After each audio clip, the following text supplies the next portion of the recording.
channel. So today we will be discussing the part 2 of the episode 3 that I posted last week. So last week we were talking about the 5 common reasons what drives people's lives. And that aspect sort of gave us the earthly reasons, sort of like the negative reasons that we should actually check and assess within ourselves. So hopefully help you guys as how it made me realize things that I feel I should change in my life. This part, the second part that we'll be talking about, is more on discussing what are the benefits of having a purpose-driven life. So according to Rick Warren's book, he's saying that knowing your purpose gives meaning to your life. So come to think of it, it's actually true, because they're saying that when life has a meaning to you, no matter what it throws at you, you can actually bear it. So having no purpose in life makes things not bearable. Like, it's much more difficult. Like, it's difficult to see hope when we don't have that purpose in our life. Currently, right now in my life, I feel like I couldn't say that I really found my purpose, because I try to do probably a lot of things, but I get to try to find meaning every time I encounter a detour, especially when it comes to my plans not happening or not getting into reality. So I always just lifting it up to God every time I encounter things that are not in accordance of my plans. So they're saying that if you feel hopeless, you should actually hold on to Him, and we should not give up no matter how hard life can be. And he also said that, I know what I'm planning for you. I have good plans for you, not plans to harm you or to hurt you. So God is able to actually do more than we can ever imagine, more than the things that we ask, more than the things that we pray for, or more than the things that we have ever dreamed of. So we should just always try our best to actually build that relationship with Him, so that He will be able to reveal His purpose for our life. And I know I'm still a work in progress on that aspect. Number 2, they were saying that having a purpose simplifies your life, because having a purpose makes you more focused. It actually gives you a standard of what are the things that you should do, what are the things that you should not do.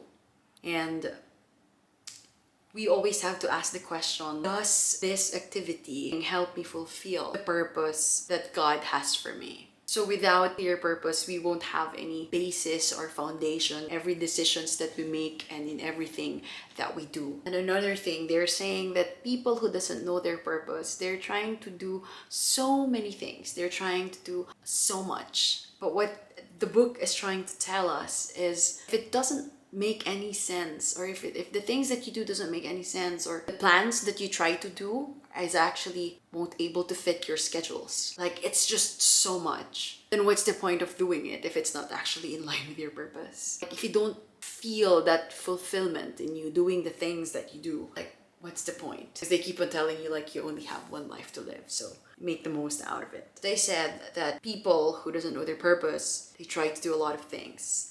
And we trying to do so much would actually cause us stress, fatigue in our body. And not just that, but it also gives us conflict, like which we should do first, which we should do next, or how can I do this all together? I only have like limited time. He also said here, which I've actually wrote, that Lord give perfect peace to those who keep their purpose firm, put their trust in Him. Number 3, having a purpose actually focuses your life, actually concentrates energy and effort on what is important. It's actually being effective by being selective. So they're saying that we should actually focus all our energies on one thing, and that is our purpose. Forgetting the past and looking forward to what lies ahead. I think it's a cliche, it's easier said that we should actually forget the past and move forward, but it actually takes a lot of courage to do that. A strong will to actually move forward. I think every day when we wake up, it's always a choice that we have to do. We should always try to make the right choices in life, especially about the idea of trying to move forward and forgetting the past. So when we say focuses your life, it just basically means that you cannot compare or equalize activity to productivity. So they're saying that let's keep focused that goal, those of us who wants everything God has for us. I think the easiest way for us to do that is be kind. Always try to learn to understand and reveal and discern what God wants us to do every day. I think it doesn't have to be a vision that I should know right now what I should be doing with my life, But I think in the simple things, in every day, like even the simple choices that we make, whether we should do this or that, is it even good or not? Is it even morally right or not? It's choices that we have to do every day. So we just always have to try to make that right choice. I think small little steps like that what we have to take. And I think until doing that small little steps, we'll get to where God wants us to be. Number 4, having purpose motivates your life. So they're saying that purpose produces passion, and passion dissipates when we lack purpose.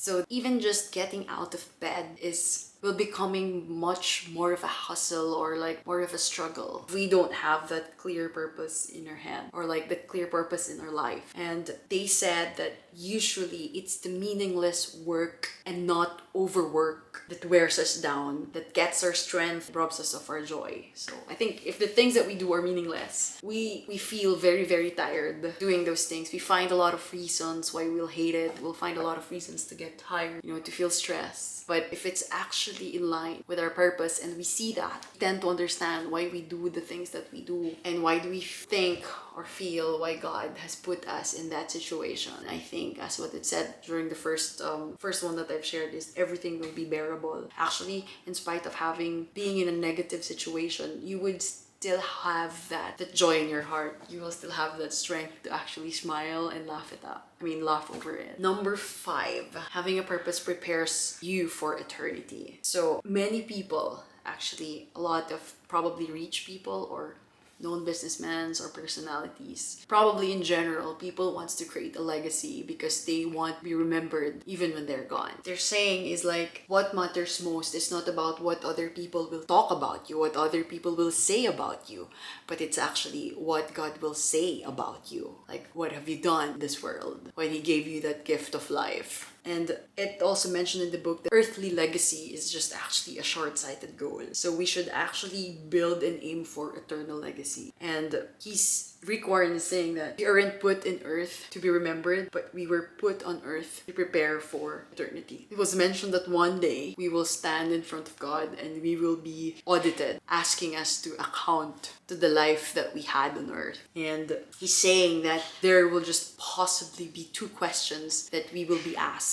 And these questions we should also ask ourselves right now in order to prepare when that day comes, when we become older or the moment when we are on our deathbed. It's something that we should think about right now so that when it comes to that point, we will be able to feel fulfilled and not having that regrets and feel full of guilt or any bad negative vibes.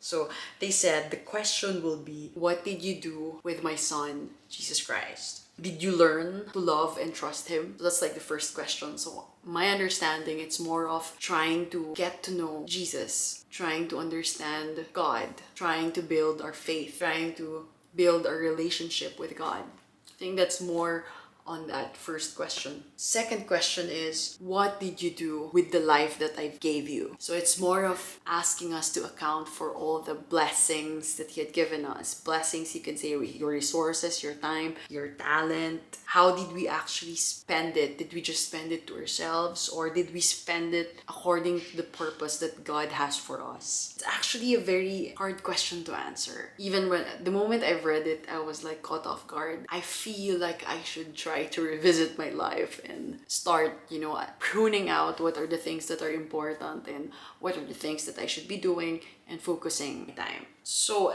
wrapping it all up, they're saying that the 5 benefits of having a purpose-driven life is 1, gives meaning to your life. 2, it simplifies your life. 3, focuses your life. 4, it motivates your life. 5, most important one, prepares you for eternity. So wrapping up for episode 3, we have like the point. Living on purpose is the path to peace. So the verse is, you, Lord, give perfect peace to those who keep their purpose firm and put their trust in you. That's Isaiah 26 verse 3. So the question that we will be leaving to us and ending this episode will be, what would my family and friends say is the driving force of my life. What do I want to be? So I think it's more of giving us the time to reassess. How do we actually spend our time or our focus on? What are the things that are important to us? Are those things really matters, or those are just short-sighted goal, or they say like our goal in having an earthly legacy? It's actually a good wake-up call for everybody. So I hope all of us at the end of reading this book will get to find our purpose and find that very reason that will give meaning to our life. Thank you, and God bless everybody.